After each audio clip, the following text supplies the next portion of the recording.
Assalamualaikum warahmatullahi ta'ala wabarakatuh. Alhamdulillahi rabbil alamin. Wa sallallahu ala sayyidina Muhammadin wa ala alihi wa sahbihi ajma'in. Amma ba'du. Alhamdulillah kita masih diberi kesempatan untuk melanjutkan kajian kita di bulan yang mulia ini. Semoga Allah subhanahu wa ta'ala senantiasa memberikan kita semua kemudahan untuk melaksanakan amal ibadah, seluruh ketaatan yang kita laksanakan dan kita akan laksanakan di bulan yang mulia ini. Amin amin ya rabbal alamin.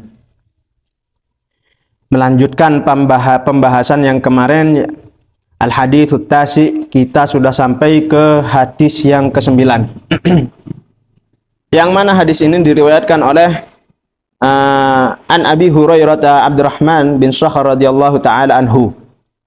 Hadis ini diriwayatkan oleh Abi Hurairah yang mana beliau memiliki nama Abdurrahman bin Sakhar radhiyallahu taala anhu. Qala, beliau berkata, sami'tu Rasulullah sallallahu alaihi wasallam yaqul, aku telah mendengar dari Rasulullah sallallahu alaihi wasallam, beliau bersabda, "Ma nahaitukum anhu fajtanibuhu." Apa saja yang telah aku larang terhadap kalian, fajtanibuhu, maka jauhilah.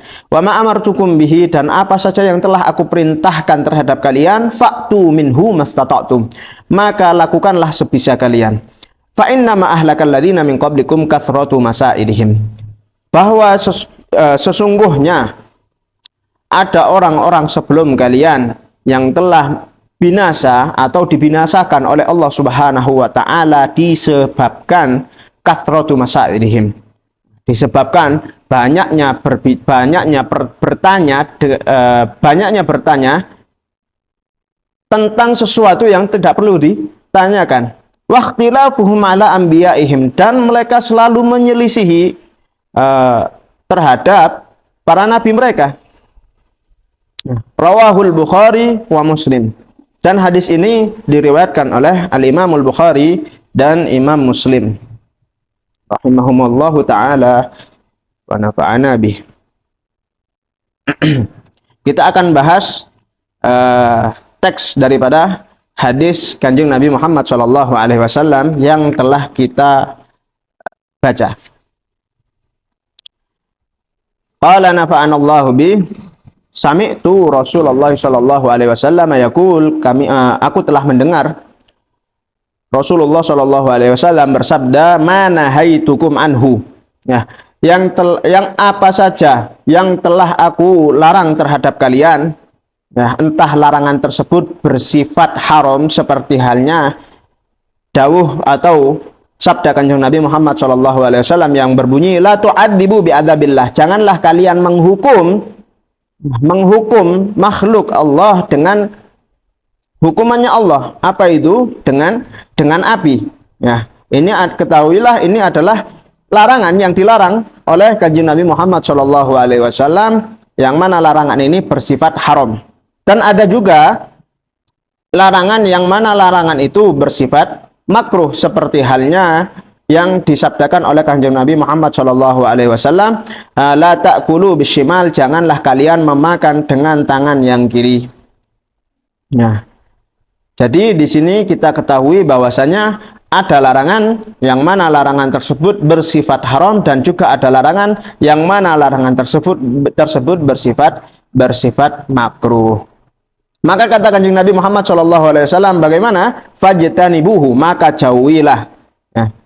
Ij'alu fi janibin wa taba'adu anhu. Ya, taruhlah sesuatu yang haram itu di suatu tempat dan jauhkanlah diri kita dari sesuatu yang haram tersebut. Ya, wal muradu ijtinabu kullu. Ya, dan yang dimaksud di sini adalah kita untuk menjauhi semua larangan yang telah dilarang oleh Kanjeng Nabi Muhammad sallallahu alaihi wasallam. Idil imtithal la yahsulu illa bitarkil jami'. Karena sesungguhnya patuh, kita masuk dalam kategori patuh, ya. La yahsulu itu tidak termasuk dalam kategori patuh kecuali kita telah meninggalkan secara keseluruhan, larangan secara keseluruhan. Fatariku ba'dil manhiyat la yu'addu mumtathilan. Maka adapun orang yang meninggalkan hanya sebagian larangan yang telah dilarang oleh Kanjeng Nabi, maka orang tersebut tidak termasuk dalam kategori orang yang patuh. Bal yakunu murtakibul haram asiyan. Kan tetapi orang yang melaksanakan larangan yang mana larangan tersebut bersifat haram, maka orang tersebut termasuk dalam kategori orang yang asi, orang yang bermaksiat. Wa murtakibul makruhi mukhalifan, dan orang yang melaksanakan larangan yang mana larangan tersebut bersifat makruh, maka orang tersebut termasuk dalam kategori mukhalif. Kemudian wa ma amartukum bihi, dan apa saja yang telah aku perintahkan terhadap kalian. Ya, entah perintahnya di sini memiliki sifat wajib. Ya, seperti halnya Kanjeng Nabi Muhammad SAW pernah bersabda, ya, ukfulu ail tazimu li sitta khisal. Ya, lazimilah 6 perkara ini untukku, ya, maka aku akan menjamin surga terhadap kalian. Apa itu? As-sholatu waz zakah. Yang pertama dan yang kedua adalah as-sholatu waz zakah, di mana kata Kanjeng Nabi Muhammad, ya, itu kita harus melazimi sholat, yaitu adalah mendirikan sholat, waz zakah, dan menunaikan zakat, wal amanah, ya, dan hendaknya kalian juga untuk melazimi apa? Sifat amanah, yang mana kita jika diberi kepercayaan, dipercayai oleh orang lain, ya, maka kita tidak boleh mengkhianati. Wal farj wal batan wal batn wal lisan, yang mana yang keempat, lima, dan keenam itu adalah al-farj, yaitu kemaluan, wal batn, dan perut, wal lisan, dan lisan kita. Ya, apa makna daripada yang keempat, lima, dan yang keenam? Ini adalah mencegah 3 hal tersebut dari sesuatu yang haram. Ya. Kemudian ada perintah yang mana perintah tersebut bersifat sunnah. Ya. Seperti halnya aktsiru min dzikri hadhil ladzat, ayil maut. Ya, kita disunnahkan untuk melaksanakan atau memperbanyak untuk mengingat kematian. Nah, maka kata Kanjeng Nabi apa? Fa'tu minhu mastata'tum, maka lakukanlah sebisa atau semampu kalian. Nah, dan ini bertepatan dengan firman Allah Subhanahu wa taala yang berbunyi fattaqullaha mastata'tum, bertakwalah kalian terhadap Allah Subhanahu wa taala semampu kalian, atau sebisa kita.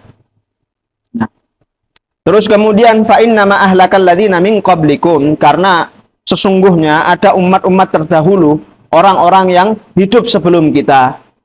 Ya, umat-umatnya Nabi sebelum Nabi Muhammad SAW itu mereka telah dibinasakan oleh Allah Subhanahu wa taala. Disebabkan apa? Disebabkan kathratu masailihim waqtilafuhum ala anbiya'ihim. Ya, disebabkan karena mereka itu banyak bertanya dari sesuatu yang tidak perlu dipertanyakan. Nah, seperti halnya kita ambil contoh daripada kisah Bani Israel. Ya, kisah Bani Israel yang mana mereka ini termasuk dari golongan umatnya Nabi Musa alaihi salatu wassalam, ketika mereka itu diperintahkan oleh Allah Subhanahu wa taala untuk menyembelih sapi, ya. Akan tetapi mereka selalu bertanya, menanyakan seperti apa sifat sapinya, laki-laki atau betina, dan seterusnya, sehingga apa yang terjadi? Nah, mereka itu lakinnahum syaddadu ala anfusihim, mereka sendirilah yang membuat susah terhadap diri mereka sendiri. Ya, bikathrati soali an haliha wa sifatiha, dengan apa? Dengan banyaknya bertanya, ya, bagaimana sapinya, wasifatiha, dan sifatnya seperti apa, warnanya seperti apa, Ya, maka apa yang terjadi? Fasyaddadallahu ta'ala alaihim, maka Allah Subhanahu wa taala telah memberikan tasdid terhadap mereka sehingga mereka kesusahan. Terus kemudian waqtilafuhum ala anbiya'ihim. Nah, umat-umat terdahulu banyak menyelisihi dari perintah para nabi mereka, seperti halnya umatnya Nabi Musa alaihi salatu wassalam, ya, yang mana mereka itu disuruh untuk melaksanakan ibadah pada hari Jumat.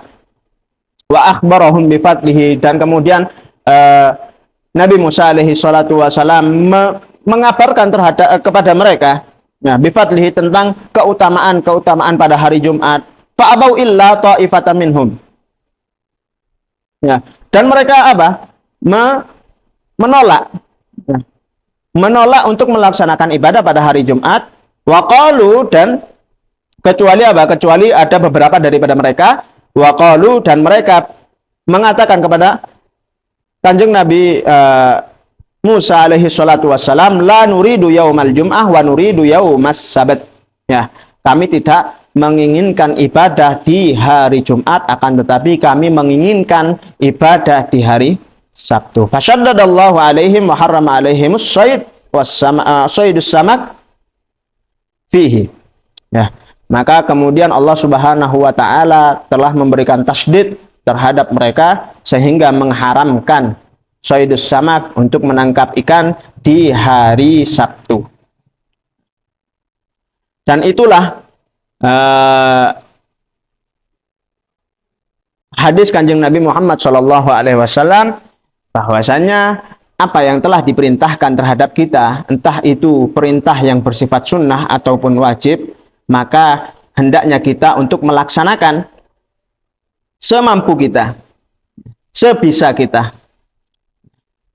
Terus kemudian apa yang telah dilarang oleh Kanjeng Nabi Muhammad SAW, maka hendaknya kita untuk menjauhi hal tersebut. Dan yang bisa kita petik di dalam hadis ini, bahwasanya kita dilarang untuk bertanya tentang masalah-masalah yang sudah jelas, masalah-masalah yang sudah dijelaskan oleh Kanjeng Nabi Muhammad SAW, ya, yang mana banyaknya bertanya dari sesuatu yang sudah jelas itu adalah sifatnya kaum Bani Israel. Nah, semoga kita bisa mengamalkan apa yang telah kita pelajari pada hadis ini. Kemudian kita lanjut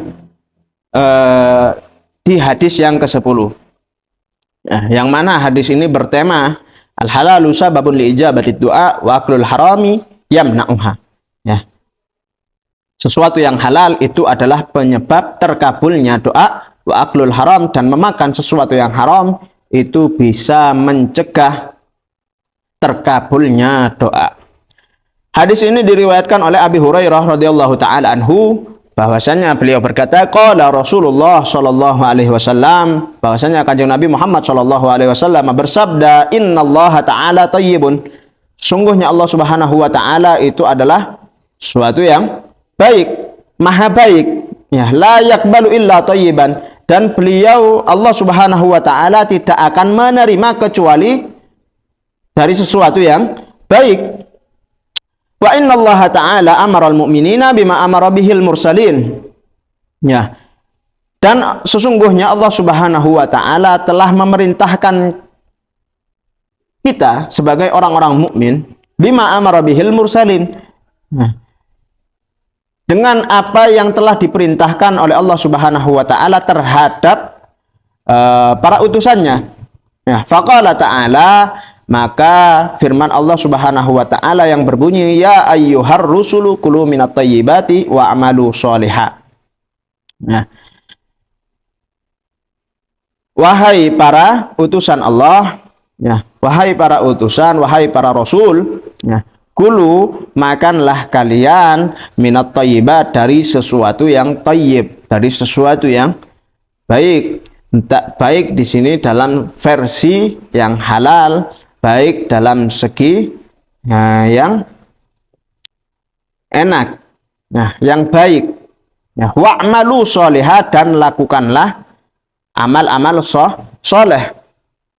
Wa qala ta'ala, dan firman Allah Subhanahu wa taala yang kedua, ya ayyuhalladzina amanu kulu min thayyibati ma razaqnakum.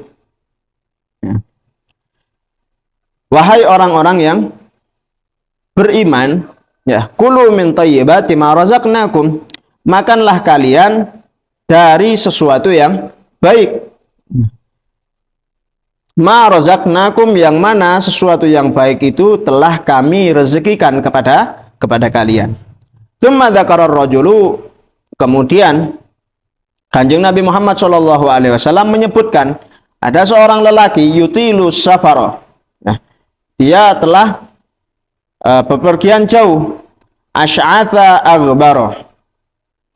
Berambut kusut dan dipenuhi dengan debu. Yamuddu yadaihi ilas sama, mengulurkan tangannya menghadap ke langit, ya Rabb, ya Rabb, memohon kepada Allah Subhanahu wa taala, meminta kepada Allah Subhanahu wa taala, wahai Tuhanku, wa mat'amuhu haram.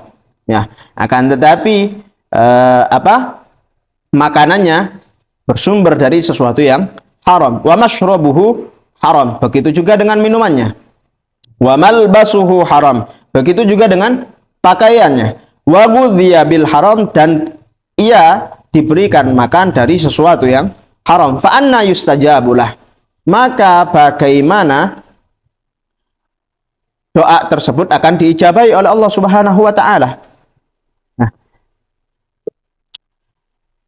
Di sini kita akan membahas isi daripada hadis ini. Qala Rasulullah sallallahu alaihi wasallam, Kanjeng Nabi Muhammad sallallahu alaihi wasallam bersabda, innallaha ta'ala thayyibun. Sesungguhnya Allah Subhanahu wa taala itu memiliki sifat maha baik, munazzahun anin naqais, jauh daripada kalimat kurang. Wa muqaddasun anil afati wal uyub.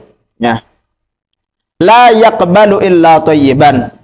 Dikatakan oleh Kanjeng Nabi bahwasanya Allah Subhanahu wa taala tidak akan menerima sesuatu illa thayyiban, kecuali dari sesuatu yang baik pula.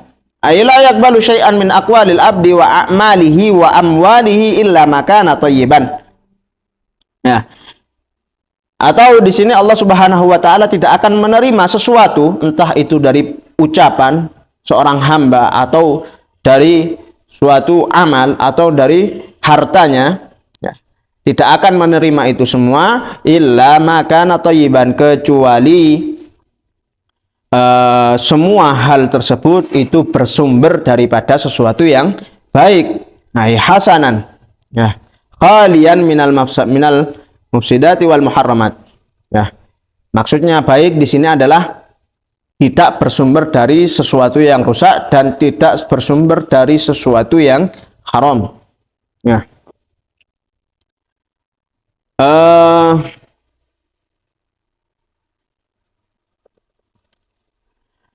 Dinukil daripada Sayyidina Abbas radhiyallahu taala anhuma annahu ani bin Abbas, dari Abdullah bin Abbas radhiyallahu taala anhuma, bahwasanya beliau berkata, manik tasaba malan haraman wa tasaddaqa bih lam yuqbal minhu. Barang siapa yang telah menghasilkan uang dan penghasilannya tersebut itu dari atau bersumber dari yang haram, wa tasaddaqa bih, kemudian dia melaksanakan sedekah dengan uang haram tersebut, lam yuqbal minhu, maka Allah Subhanahu wa taala tidak akan menerima sedekahnya. Terus kemudian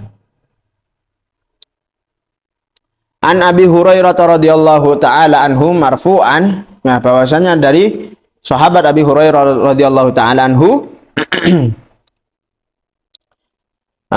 man kasaba malan haraman fatasaddaqa bih lam yakun lahu fihi ajrun wa kana itsmuhu alaih.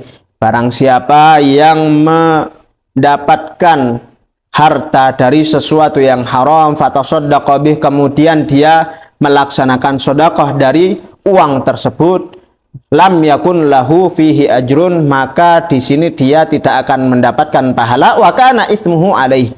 Ya, dan dia justru dia akan mendapatkan dosa dari sesuatu tersebut.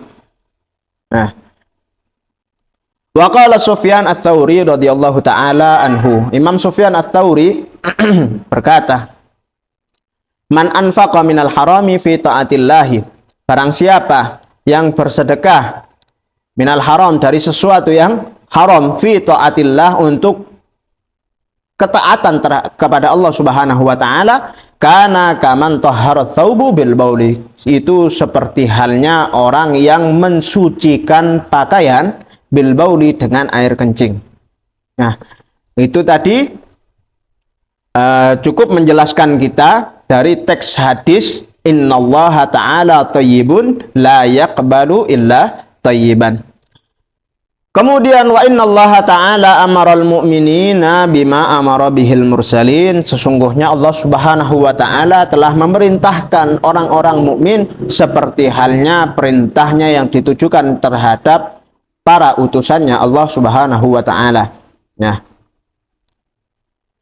seperti firman Allah yang berbunyi, ya ayyuhar rusulu kulu minat thayyibati, hai para rasul, kulu minat thayyibati, makanlah dari sesuatu yang thayyibat, dari sesuatu yang baik, dari sesuatu yang halal, wa'malu shalihat, dan lakukanlah, kerjakanlah amal-amal yang saleh. Wa qala ta'ala, dan firman Allah Subhanahu wa taala yang berbunyi, ya ayyuhalladzina amanu, wahai orang-orang yang beriman, kulu min thayyibati ma razaqnakum, makanlah kalian dari sesuatu yang halal. Nah, ma razaqnakum, yang mana hal tersebut sudah kami berikan atau kami rezekikan terhadap kalian. Ai min halalin ma khalaqnahu naf'an lakum. Nah, dari sesuatu yang halal yang telah kami sudah ciptakan, naf'an lakum, itu akan memberikan manfaat terhadap kalian.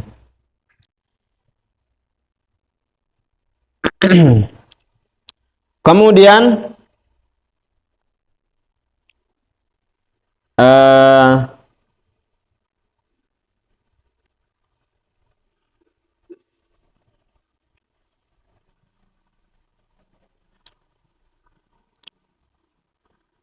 tsumma dzakara ar-rajul. Ya, kemudian Abu Hurairah, Sayyidina Abu Hurairah radhiyallahu taala anhu berkata, tsumma dzakara, kemudian Kanjeng Nabi Muhammad sallallahu alaihi wasallam menyebutkan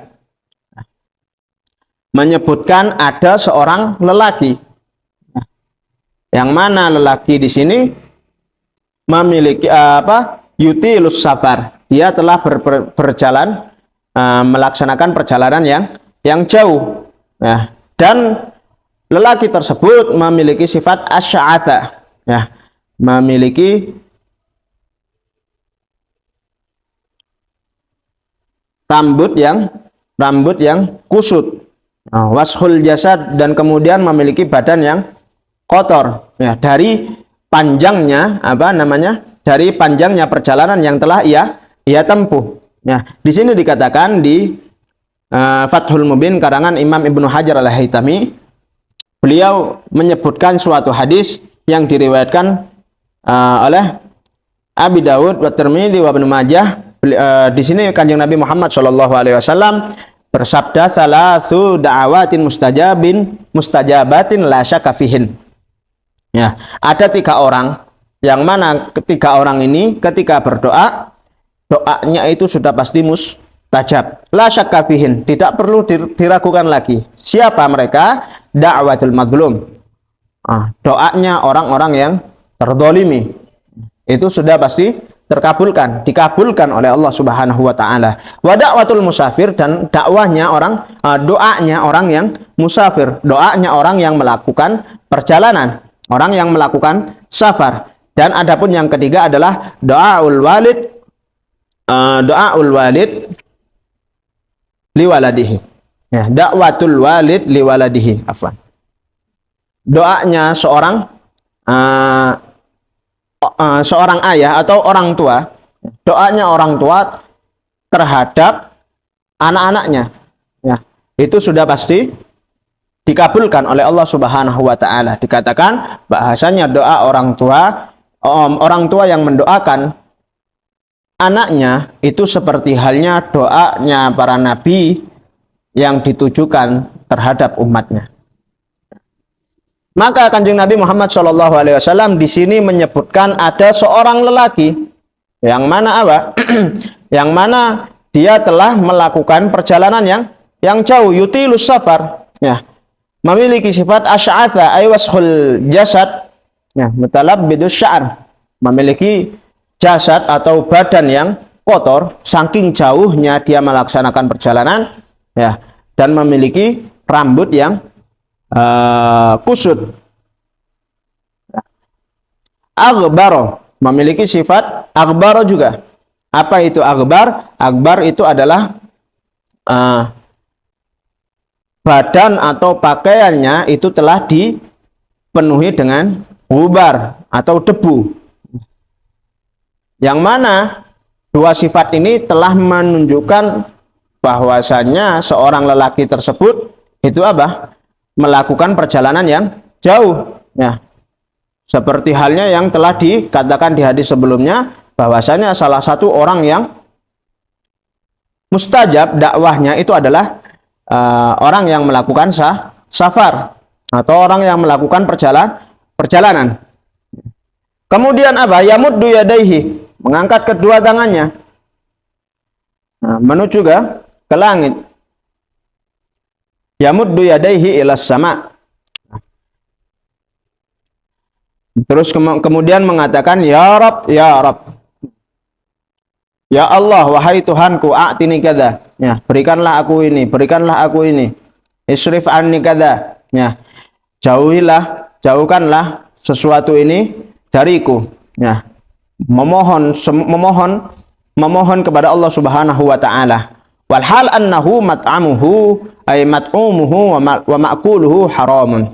Nah, sedangkan makanannya yang dimakan oleh orang yang meskipun orang tersebut itu adalah orang yang termasuk dalam kategori orang yang doanya mudah untuk diijabahi, akan tetapi jika makanannya bersumber dari sesuatu yang haram, wa mashrabuhu, dan minumannya yang ia minum itu adalah bersumber dari sesuatu yang haram, wa malbasuhu, pakaiannya juga bersumber dari sesuatu yang haram, ghudhiya bil haram, dia telah diberi makan dari sesuatu yang haram, maka fa'anna yustajabulah, kata Kanjeng Nabi Muhammad SAW, bagaimana doanya akan diijabahi oleh Allah Subhanahu wa ta'ala. Di sini kita bisa mendapatkan hikmah daripada hadis yang kita pelajari pada hari ini, bahwasannya salah satu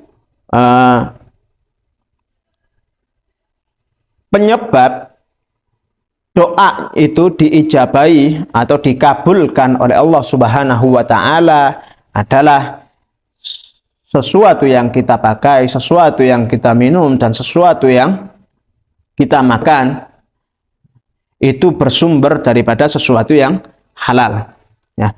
Dan juga kita mengetahui bahwasannya penyebab tidak dikabulkannya doa itu bahwasannya sesuatu yang telah kita makan, minum, atau kita kenakan daripada pakaian dan lain sebagainya, itu jika bersumber daripada sesuatu yang haram, maka ketahuilah doa kita tidak akan diijabahi oleh Allah Subhanahu wa ta'ala. Semoga kita bisa dijauhkan dari sesuatu yang haram dan bisa didekatkan dari sesuatu yang halal. Amin amin ya rabbal alamin. Hadza ma aqulu lakum wallahul musta'an wa alaihi tuklan. Tsumma assalamu alaikum warahmatullahi taala wabarakatuh.